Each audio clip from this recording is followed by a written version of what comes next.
अस्सलाम वालेकुम नाज़रीन, आप देख रहे हैं बी न्यूज़। मैं हूं आपको host Hammad Shah, programme on the record के साथ। नाज़रीन, पाकिस्तान की सियासत के हवाले से बात करेंगे और पाकिस्तान की सियासत इस वक्त जितनी भयानक हो चुकी है इसका अंदाजा भी कोई नहीं लगा सकता था।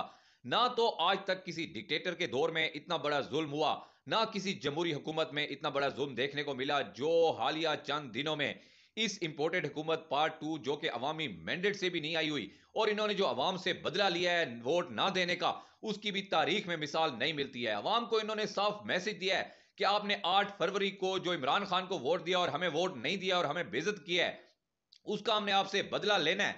और वो ले रहे हैं, मुसलसल ले रहे हैं। 8 फरवरी के बाद से आप देखें कि किस तरह जुल्म और सितम किया गया, पहले 9 मई का बहाना बनाकर, और फिर जो है ये 8 फरवरी के बाद जब इनको अपनी हार नजर आई तो रातों रात शब खून मारा गया और किस तरह मजालिम करके लोगों को उठाकर चादर चार दीवारी का तकद्दुस पमाल किया गया, लोगों को टॉर्चर किया गया। और ये पता नहीं कौन सी जमहूरियत है जो इस वक्त पाकिस्तान में चल रही है। और सोने पे सुहागा और तमाम हदें जो पार की हैं ये इस हुकूमत ने और इनके सहूलतकारों ने, उसकी भी अब मिसाल नहीं मिलती है। जितना जुल्म ये कर सकते थे कर दिया गया। अब थोड़ी सी सूरत हाल ये है कि जब ये सारा मामला हो गया और अंधाधुंध फायरिंग कर दी गई, लोगों को शहीद कर दिया गया, सैकड़ों लोगों को जख्मी कर दिया गया और अब लाशें भी नहीं मिल रही उनको, और लोग भटक रहे हैं। जिनके बच्चे गए थे, जिनके जवान गए थे, जिनके शोहर गए थे, जिनके बेटे गए थे एहतजाज में, अब वो बेचारे दर बदर की ठोकरें खा रहे हैं। कभी एक अस्पताल जा रहे हैं तो कभी दूसरे हॉस्पिटल जा रहे हैं और उनको अपने प्यारों की लाशें नहीं मिल रही हैं, उनकी लाशें तक छुपा दी गई हैं। लेकिन अब ये हुकूमत, इंपोर्टेड हुकूमत पार्ट 2 कह रही है कि बस सारे मसले हमने हल कर लिए हैं और एहतजाज हमने सीधी गोलियां चलाकर खत्म कर दिया और अब कोई जुर्रत नहीं करेगा बाहर निकलने की। लेकिन यहां पे स्टोरी खत्म नहीं होती। स्टोरी अब यहां से शुरू होती है, क्योंकि अब जो ये इन्होंने कर दिया है ये शायद पाकिस्तान की तारीख में पहले कभी ऐसा नहीं हुआ। और जिस तरह तरीके इंसाफ के लोगों को बेवकूफ बनाया गया है और जिस तरह इनको जो है वो इनके साथ ज्यादती की गई है, उसकी भी कोई मिसाल नहीं मिलती। पहले इनके साथ बड़ा अच्छा अच्छा बनकर पेश किया गया और इनको कहा गया, ऐलानात हुए कंटेनर्स के ऊपर से कि गोली नहीं चलाई जाएगी आपके ऊपर, अवाम के ऊपर फोर्सेस गोली नहीं चलाएगी। लेकिन उसके बाद देखा कि चंद घंटों के बाद गोलियों से निहत्ती अवाम को रात के अंधेरे में बिजली गायब करके उनको मार दिया गया और अब उनका कोई पुरसाने हाल भी नहीं है, लाशें भी नहीं दी जा रही। तो अब सिचुएशन यहां पे बड़ी नाज़रीन दिलचस्प भी है और खतरनाक भी है। दिलचस्प इसलिए है कि क्या बुशरा बीबी और अली अमीन गंडापुर जो वहां से भागे हैं, जो अवाम को लेकर आए थे, जिनके पीछे अवाम थी, जो अवाम इवन के अवाम उनको बार बार कह रही थी कि आप आगे चलें, जिस मकसद के लिए हम आए हैं इमरान खान की रिहाई के लिए, उसके लिए आप कोई इकदाम नहीं उठा रहे हैं और नारेबाजी और तकरीरें और मैं ये कर दूंगा और मैं वो कर दूंगा, ये चल रहा है। बुशरा बीबी का जो क्लेम किया जा रहा है कि बुशरा बीबी को अगवा करके अली अमीन गंडापुर अपनी गाड़ी में ले गए। अली अमीन इतने बड़े गुंडे कब से आ गए? जब अली अमीन थोड़ी सी गाड़ी स्लो करते हैं तो लोग उनकी गाड़ियों के ऊपर चढ़ जाते हैं, कारकुन उनकी गाड़ियों के ऊपर लाते मारते हैं, मुक्के मारते हैं, बोतलें तक अली अमीन को मारी गई कि आप आगे बढ़े। तो उनकी क्या जुरत अली अमीन गंडापुर की, अगर बुशरा बीबी कहती कि मैं नहीं जाना चाहती थी, मैं इमरान खान की रिहाई तक कारकुनों के साथ रुकूंगी, तो उनकी कैसे जुरत अली अमीन गंडापुर की कि अली अमीन गंडापुर बुशरा बीबी को लेकर गए हो। मैं आपको मुसद्दका इतलात दे रहा हूं जो जराए ने दावा किया है, और अगर तरीके इंसाफ इसको जुटलाना चाहती है तो जुटलाए। मैं इसी अपने ऑन द रिकॉर्ड प्रोग्राम में उसके प्रूफ भी रखूंगा कि बुशरा बीबी और अली अमीन गंडापुर को कॉल आई है और उनको एक सेफ एग्जिट देने का मशवरा दिया गया है और एक सेफ एग्जिट देने की उनके साथ कमिटमेंट की गई है, जो कि उन्होंने एक्सेप्ट की। और कारकुनों, निहित्ते कारकुनों को मैदान जंग में छोड़कर खुद वो पतली गली से भाग गए हैं। ये पूरे प्रूफ के साथ, बड़े वसूख के साथ जराए हमारे ये दावा कर रहे हैं। और अगर किसी तरीके इंसाफ के शख्स में या अली अमीन गंडापुर में या किसी सीनियर रहनुमा में ये जुरत है तो हमारे इस दावे को जुटलाए, क्योंकि ये हकीकत पे मबनी है। और वो पतली गली से निकल गए और जाके अब प्रेस कॉन्फ्रेंस हम करेंगे और हम भड़के मारेंगे, धरना जारी है।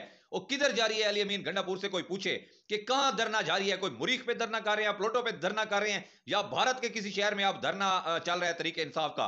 आपने निहित्ते गरीब लोगों को, जो कि किसी से कोई पैसे मांग कर आया हुआ था, कोई अपनी मुर्गियां बेच कर आया हुआ था, कोई अपने मासूम बच्चे छोड़कर आया हुआ था, कोई अपनी नौकरियां दांव पर लगाकर आया हुआ था, आपने उन लोगों को मरवा दिया है, उनके मुस्तकबिल आपने तबाह कर दिए हैं। और अब आप कह रहे हैं कि धरना जारी रहेगा और इमरान खान का धरना है।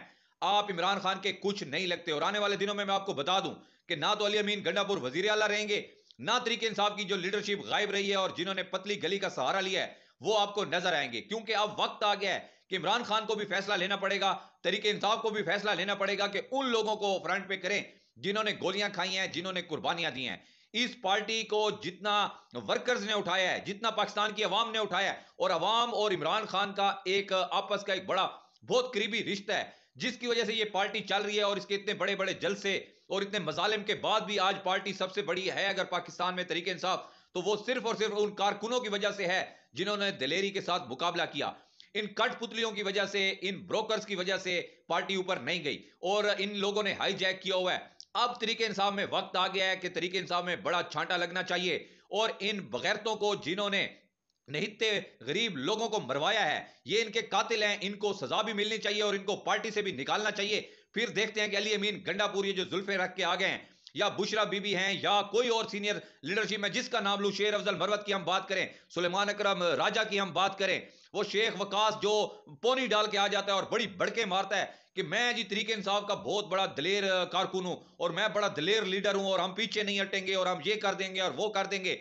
वास्केट पहन के टू पीस लगाकर आप मीडिया पे आप भाषण देते हैं, उसी मीडिया के ऊपर जिसने नंगा होकर यहां पे मुखालफत की तरीके इंसाफ की और झूठा बयानिया बनाया और सारी 3 दिन झूठी खबरें चलती रही, उस मीडिया पे आप आकर बैठ जाते हैं उनकी रेटिंग बढ़ाने के लिए और अपनी सफाइयां पेश कर रहे हैं कि मैं यहां मसरूफ था और मैं यहां नहीं पहुंच सका। और सलमान अकबर राजा कहते हैं कि मैं लाहौर की सड़कों पर घूमता रहा हूं, 3 लोग इकट्ठे नहीं होने देते थे तो हमें गिरफ्तार कर लिया जाता, इसलिए हम छुपे रहे हैं। तो लाना तो तुम पे, तुमने गरीब लोगों को मरवा दिया है, गरीब पठानों को मरवा दिया है और उन पठानों को जिन्होंने हमेशा इस मुल्क के लिए कुर्बानी दी है और इमरान खान के लिए वो अभी भी आगे भी कुर्बानी देने के लिए तैयार हैं। लेकिन अब पठानों को भी सोचना चाहिए कि इन लोगों के घरों का मुहासबा करें, बजाय आप पहले नून लीग या पीपल्स पार्टी या फोर्सेस की जानिब जाएं। आप सबसे पहले अली अमीन गंडापुर के घर का मुहासरा करें, आप शेख वकास के घर का मुहासरा करें, आप शेर अफजल मरवत के घर का मुहासबा करें। आप इन लोगों से जवाब मांगे कि आप लोगों की वजह से हमारे लोग शहीद हुए हैं, क्यों प्लानिंग नहीं की गई थी? बहुत सारे फॉल्ट हैं, इतना बड़ा फाइनल कॉल दे रहे हैं, आपके पास कोई alternate plan B C D भी नहीं था, आप एक ही प्लान करके लोग आगे चल रहे हैं। आप कौन से लीडर हैं कि आपको मिन्नतें कर करके जो कारकुनान है वो आपको आगे धकेल रहे हैं कि आप आगे चलें? आपका हक बनता था आप फ्रंट पे लीड करते। हम देखते कि 15 से 20 से 40 लोग एमएनए एमपीएज और बड़े लीडर तरीके इंसाफ के फ्रंट पे ऐसे लाइन बना के चलते तो हम देखते कि पीछे कारकुनों कैसे हटते हैं, फिर हम देखते कि यह हुकूमत इतनी नंगी फायरिंग कैसे करती। ये सब तरीके इंसाफ के लीडरान ने करवाया है और अब बड़े छांटे की जरूरत है तरीके इंसाफ की लीडरशिप में और उन लोगों को तरीके इंसाफ की भागदौड़ संभालनी चाहिए जिन्होंने कुर्बानियां दी हैं, उन लोगों के जिनके भाई शहीद हुए हैं, जिनके बेटे शहीद हुए हैं, जिनके बच्चे शहीद हुए हैं, उन लोगों को सामने आना चाहिए। वो हकीकी वारिस हैं इमरान खान के और तरीके इंसाफ के।